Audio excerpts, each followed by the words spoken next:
বিসমিল্লাহির রহমানির রহিম। আল্লাহর নিকট আশাবাদ ব্যক্ত করা সম্পর্কে হাদিস। হযরত আবু হুরায়রা রাদিয়াল্লাহু তাআলা আনহু বলেন, রাসূলুল্লাহ সাল্লাল্লাহু আলাইহি সাল্লাম বর্ণনা করেন,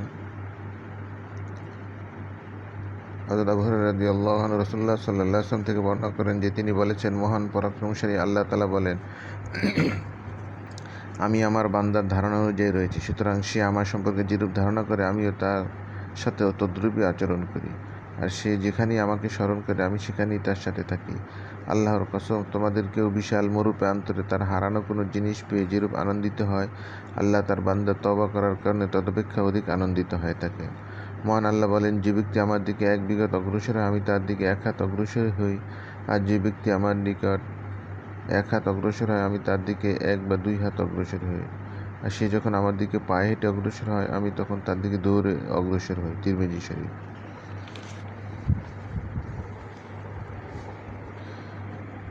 হযরত আনাস রাদিয়াল্লাহু থেকে বর্ণিত, তিনি বলেন, আমি রাসূলুল্লাহ সাল্লাল্লাহু আলাইহি ওয়াসাল্লামকে বলতে শুনেছি, মহান আল্লাহ বলেন, হে আদম সন্তান, তুমি যতদিন পর্যন্ত আমার কাছে দোয়া করতে থাকবে এবং আমার কাছে ক্ষমার আশা পোষণ করতে থাকবে আমি ততদিন তোমার গুনাহ ক্ষমা করতে থাকবে।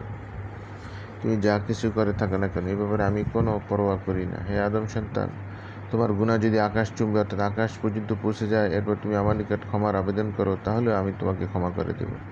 হে বনি আদম, তুমি আমার সাথে কোনো কিছুকে অংশীদার না করে সমগ্র পৃথিবী পরিমাণ গুনাহ নিয়েও যদি আমার সাথে সাক্ষাৎ করো, তাহলে আমি অবশ্যই সে পরিমাণ ক্ষমা নিয়ে তোমার কাছে আসব। ইমাম তিরমিজি রহমাতুল্লাহ আলাইহি বলেন, হাদিসটি হাসান।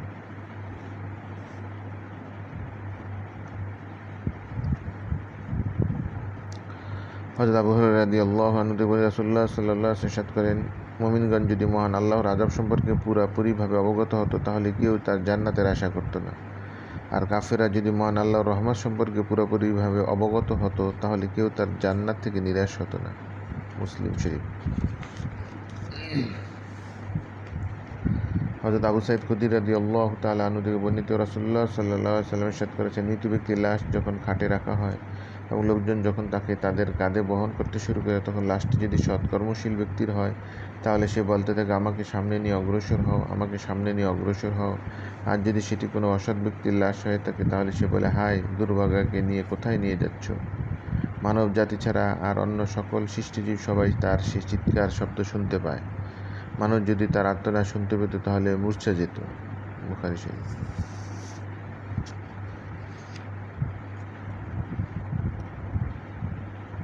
হযরত ইবনে মাসউদ রাদিয়াল্লাহু আনহু থেকে বর্ণিত, তিনি বললেন, রাসূলুল্লাহ সাল্লাল্লাহু আলাইহি ওয়াসাল্লাম ইরশাদ করেছেন, জান্নাত তোমাদের প্রত্যেকের নিকটই তার জুতার ফিতা অপেক্ষাও নিকটবর্তী এবং জাহান্নাম অনুরূপ স্থানে অবস্থান করছে। বুখারী শরীফ।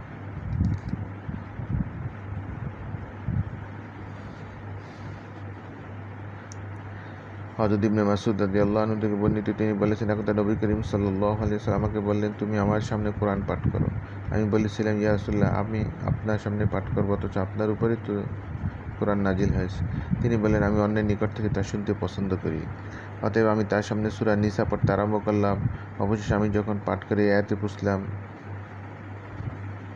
জিনা মিন কুল্লি উম্মাতিন, এই আয়াতে যখন পুছলাম, তখন তাদের কী অবস্থা হবে যখন আমি প্রত্যেক সম্প্রদায় থেকে একজন সাক্ষী উপস্থিত করব এবং তোমাকেও তাদের উপর সাক্ষীরূপে উপস্থিত করব। সূরা নিসা। তখন তিনি আমাকে বললেন, বেশ, যথেষ্ট হয়েছে, এখন থামো। এই সময় আমি তার দিকে তাকিয়ে দেখলাম তার মোবারক দু চোখ থেকে অশ্রু প্রবাহিত হচ্ছে। বুখারী মুসলিম শরীফ। হযরত আনাস রাদিয়াল্লাহু আনহু থেকে বর্ণিত, তিনি বলেন, একদিন রাসূলুল্লাহ সাল্লাল্লাহু আলাইহি ওয়াসাল্লাম এমন এক ভাষণ প্রদান করেন, আমি এ ধরনের ভাষণ আর কখনোই শুনিনি। এরপর তিনি বললেন, আমি যা জানি তোমরা যদি তা জানতে তাহলে খুবই কম হাসতে আর অবশ্যই অধিক পরিমাণে কাঁদতে। তিনি বর্ণনাকারী বলেন, একথা শুনে রাসূলুল্লাহ সাল্লাল্লাহু আলাইহি ওয়াসাল্লাম সাহাবীগণ কাপড়ে মুখ ঢেকে ঢুকরে কাঁদতে থাকে। হযরত আবু হুরায়রা রাদিয়াল্লাহু আনহু থেকে বর্ণিত, তিনি বলেন, রাসূলুল্লাহ সাল্লাল্লাহু আলাইহি ওয়াসাল্লাম ইরশাদ করেছেন, যে ব্যক্তি আল্লাহর ভয়ে কেঁদেছে সে ব্যক্তি জাহান্নামে প্রবেশ করবে না যতক্ষণ পর্যন্ত দহনকৃত দুধ তার পালানে প্রত্যাবর্তন না করে। অর্থাৎ এই দুটি কাজই অসম্ভব, আর আল্লাহর পথে জিহাদের ধুলাবালি ও জাহান্নামের ধোঁয়া কখনো একত্রিত হবে না।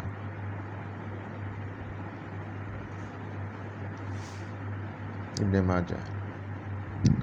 হযরত আবু হুরায়রা রাদিয়াল্লাহু আনহু থেকে বর্ণিত, তিনি বলেন, রাসূলুল্লাহ সাল্লাল্লাহু আলাইহি ওয়াসাল্লাম ইরশাদ করেছেন, 7 শ্রেণীর লোকদেরকে মহান আল্লাহ সেদিন আরশের ছায়া অর্থাৎ হাসরের দিন তার ছায়াতলে স্থান দিবেন।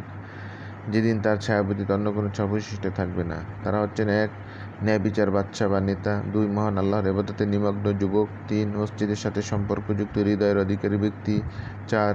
যে দুজন ব্যক্তি পরস্পরকে একমাত্র আল্লাহর সন্তুষ্টির উদ্দেশ্যে পরস্পর বন্ধুত্ব স্থাপন করেছে এবং এই কারণে তারা একত্রিত হয়, আবার এই কারণে তারা বিচ্ছিন্ন হয়ে যায়। 5. এরূপ ব্যক্তি যাকে কোনো অভিজাত পরিবারের সুন্দরী নারী যৌন কাজের জন্য আহ্বান করেছে, এরপর সে বলেছে, আমি আল্লাহকে ভয় করি। 6. যে ব্যক্তি এমন গোপনে দান সৎকার করে যে তার ডান হাত কি দান করে তার বাম হাতও জানে না। 7. এরূপ ব্যক্তি যে নিরালয় আল্লাহকে স্মরণ করে, এরপর তার 2 চোখ থেকে অশ্রু প্রবাহিত হয়। বুখারী মুসলিম।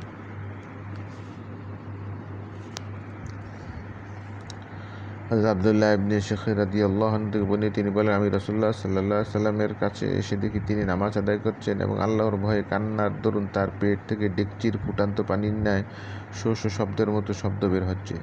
হাদিসটি সহিহ। আবু দাউদ, নাসাই। হযরত আনাস রাদিয়াল্লাহু আনহু থেকে বর্ণিত, তিনি বলেন, আমি রাসূলুল্লাহ সাল্লাল্লাহু আলাইহি সাল্লাম উবাই ইবনে কাব রাদিয়াল্লাহু আনহুকে বললেন,